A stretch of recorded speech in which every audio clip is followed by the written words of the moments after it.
तर पंजाबमध्ये मुसळधार पावसाने हाहाकार माजवलाय। भाकरा धरणानं धोक्याची पातळी ओलांडली आहे। त्यामुळे नागरिकांना प्रशासनाकडून सतर्कतेचा इशारा देण्यात आलाय। 23 जिल्ह्यांमधील 1902हून अधिक गावं पुराच्या विळख्यामध्ये आहेत। पंजाबमध्ये पावसाने हाहाकार घातलाय। अनेक ठिकाणी शेकडो एकर जमीन पाण्याखाली गेली। भाकरा धरणाची पातळी धोक्याच्या पातळीवर पोहोचली। प्रशासनाकडून नागरिकांना सतर्क राहण्याचे आदेश देण्यात आले आहेत। सतलज नदीजवळ राहणाऱ्या नागरिकांना सुरक्षित ठिकाणी स्थलांतरित करण्याचं आवाहन करण्यात आलं आहे।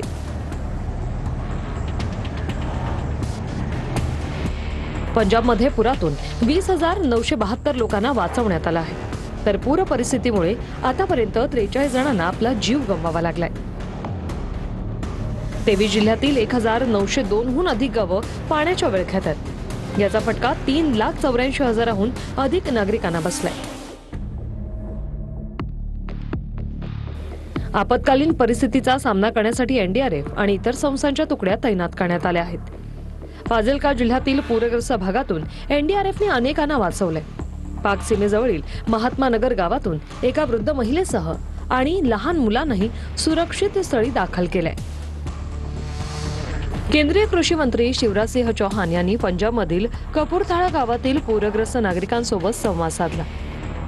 आपचे प्रमुख अरविंद केजरीवाल यांनी सुलतानपूर लोधी येथील पूरग्रस्त भागाची पाहणी केली। आपचे खासदार संजय सिंह यांनी पूरग्रस्त गावांना भेट देत जीवनावश्यक वस्तूंची मदत केली।